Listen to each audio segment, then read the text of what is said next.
Team بدل گئی, میدان بدل گیا, حالات بدل گئے, نیوزی لینڈ کی ٹیم میں کتنے لوگ بدل گئے, مگر اگر کچھ سیم رہا تو وہ پاکستان کی کارکردگی ہے جس میں تسلسل سے کوئی فرق نظر نہیں آ رہا ہے. کیا ہو رہا ہے یہاں پہ؟ کیا یہ کوئی بائنڈری آرڈر چل رہا ہے, کوئی کمپیوٹر کی لینگویج چل رہی ہے؟ مجھے تو بالکل سمجھ نہیں آتی ہے کہ مطلب کوئی بھی رنز نہیں بنا پایا, ہمارے پاس کوئی ٹیل اینڈر اسٹرانگ نہیں ہے, ہمارے پاس کوئی مڈل آرڈر بیٹسمین کوئی بہت زیادہ اسٹرانگ نہیں ہے, مطلب سارا آوے گاوا ہمارا بگڑا ہوا ہے. دوسری طرف اگر ہم بات کریں آئی پی ایل کے اندر بہت زبردست رزلٹ ہم نے کل دیکھا جہاں پر آر سی بی نے ٹکر دی سی ایس کے کو.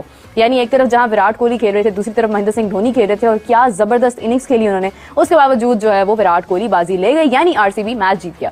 کیسے دیکھتے ہیں آج کے میچ کو؟ آج کا میچ میرے لیے جو ہے اٹ واز تھوڑا سا یہ دیکھ کے لگا اچھا کہ ہم جن بالرز کو ہم سپورٹ کرتے ہیں, پرٹیکولرلی عاقف کی ہم بڑی بات کر رہے تھے, اس کو آج اسی او ڈی اے کا ڈیبیو ہوا, اس کو کیپ ملی, اور پاکستان نے انیشیل جو فرسٹ جو برسٹ آف 10-15 اوورز تھا وہ پاکستان نے اچھے اوورز کیے. جب ہمارے بالرز تھوڑے سے تھکے, حارث آیا, حارث نے بہت اچھی بالنگ کی, I should say Haris bold very well. کاش اس کا کیچ لیتھم کا جو ہوا تھا وین بس ایٹ 60 آڈ رضوان سے, تو میچ کا کمپلیکشن تھوڑا ڈفرنٹ ہوتا.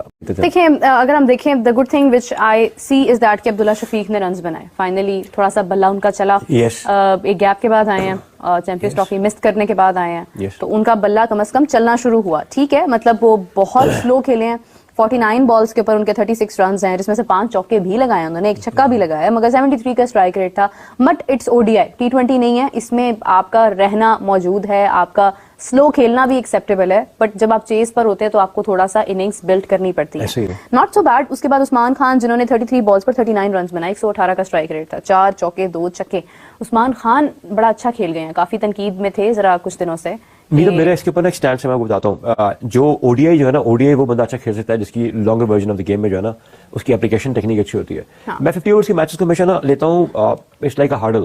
100 میٹر کی اسپرنٹ ہوتی ہے پہلے 10 اوور, پھر یہ 30 اوور ہے نا, that is like a relay race. 300-400 500 metre کی ریس ہے جس میں آپ نے ریلے پکڑ کے اگلے کو پکڑانا ہے. اس کے آخری 10 اوورس پھر از اے 100 میٹر ہرڈل. شروع میں اسپرنٹ اور اینڈ میں اسپرنٹ آپ کو چاہیے ہوتی ہے, اوپر اچھا آپ کو دیں اور آپ اننگس کو اچھا فنش کریں, just like New Zealand did. Usman Khan کے بارے میں اگر میں کہوں, اسٹرائک ریٹ اس کا صحیح تھا, لیکن اس میچ میں ہمیں اوپنر سے چاہیے کیا تھا, اوپنر سے ہمیں چاہیے تھا کہ جو پاور پلے تھا نا اس کو آپ اچھا یوٹیلائز کرتے. عبداللہ شفیق اور عثمان دونوں نے باڈی سے اوے زیادہ کھیلا. یس ویلیو عثمان کو اتنا عرصے سے آپ کیری کرا رہے ہیں اپنے ٹورنگ سائڈ پہ, فرسٹ ٹائم ہے کہ اس کو آپ نے جو ہے نا موقع دیا ہے. 13 لسٹ میچز میں مانڈیو کھیلے ہیں, بہت کم لسٹ میچز کھیلا وہ لڑکا.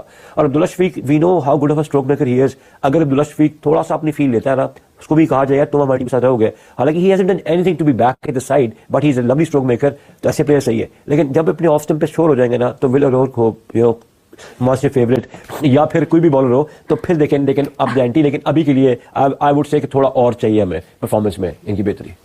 ایگزیکٹلی. بابر اعظم کی بات کرتے ہیں, 78 runs on 83 balls, 5 fours, 3 sixes, 93 strike rate. میں یہ ہے کہ سوری ٹو انٹرپٹ یو, لیکن یہ ہے کہ جب ایک پلیئر یہاں تک پہنچ جاتا ہے کہ وہ 70 رنز بنا لے, تو اس وقت اس کو نا بال نظر آنا شروع ہو جاتا ہے. اس کے لیے پرابلم نہیں ہوتی ہے وہ بال کو ہٹ کرنا, شارٹس ڈھونڈنا, گیپس ڈھونڈنا, اس کے لیے مسئلہ نہیں رہتا ہے. بابر کا کنسسٹنٹلی یہ بھی پرابلم ہے کہ یا تو وہ رنز نہیں بنا پاتے ہیں, یا اگر وہ اچھے رنز بنا رہے ہوتے ہیں تو وہ خود گھبرا جاتے ہیں, وہ کانفیڈنس لیک کر جاتا ہے. وہ جو شارٹس مارنے کا جو وقت ہوتا ہے نا, اصل میں جو سینچری کے قریب جانے کا وقت ہوتا ہے, اٹس ناٹ اباؤٹ کہ ہمیں بابر کی سینچری چاہیے. بابر کی سینچری کرنے کا ہمیں یہ فائدہ ہوگا کہ وہ شروع میں اچھے رنز بن جائیں گے, اور ہمیں بعد میں وہ پرابلم نہیں آئے گی اگر لاسٹ میں کوئی نہیں بھی اگر بیٹنگ اچھی کر پاتا ہے, تو کم از کم شروع میں ہمارے پاس ایک اچھا مارجن ہوگا. تو بابر اس نمبر پر آتے ہیں, اس نمبر پر اگر ہمیں سینچریز مل جاتی ہیں تو دیٹ ول بی گڈ. تو یہ ایک پرابلم ہے کہ بابر کو اس وقت جو ہے نا وہ کانفیڈنس ایک دم سے ڈیمپن ہو جاتا ہے بابر کا, جس وجہ سے وہ آؤٹ ہو جاتے ہیں. اچھا میر آئی تھنک یہ کانفیڈنس زیادہ آپ نے ایک بڑا بڑا چیز کی کنسنٹریشن, اس کا لیپس ہوتا ہے بابر کو. اور یہ ایک پراپر اس پہ ایک پراپر سائنس ہے کہ ہاؤ ٹو انشور کہ آپ کا جو ہے نا آپ کا اسپین آف اٹینشن جو ہے وہ میچ کے اوپر قائم رہے, اور آپ نے چنکس میں میچز کو دیکھنا ہے. I mean I am not expert in terms of sports psychology, لیکن مجھے اتنا پتا ہے کہ جب آپ کو لگتا ہے کہ آپ نے سوئمنگ میں کہتے ہیں کہ لینس آپ نے لگا لیتے ہیں نا, جب آپ شیلو واٹرز پہ آتے ہیں آپ کہتے ہیں یار ایم ڈن, وہیں سے نا آپ ڈراپ کر کے کہتے ہیں یار میں پہنچ گیا. I don't know, something happens to Babar once he crosses his 50. 50 کوئی مائل سٹون نہیں بابر آپ کے لیے, آپ بہت بڑے پلیئر ہیں. آپ کو ان 50 کو میننگ فل 50 یا پھر 100 کو کنورٹ کر کے ٹیم کو ارد گرد کھلانا ہے. آئی نیڈ ٹو سی بابر جب چینج اوور ہو, کراس اوور ہو, یا اوور ختم ہوا ہو تو اگلے بیٹر کو سمجھا رہا ہو, ایون ڈانٹ بھی رہا ہو. ایسے شو سے پہلے آپ نے کہا کہ ٹیل نے تو کچھ بھی نہیں کیا, as you said they should have also played. لیکن اگر آپ ٹاپ آرڈر کو بھی دیکھیں تو یہ جس ٹائم بابر آتا ہے نا, وہ لنچ پن ہوتا ہے پوری اننگس کا. یہاں سے ہی شوڈ بی ٹولڈ کہ آپ نے پوری اننگس کو کیری کرنا ہے. Unless you carry the innings, it will not be of any benefit. So Babar should have played a little better here. Or I think as the series goes on, we will see him batting well.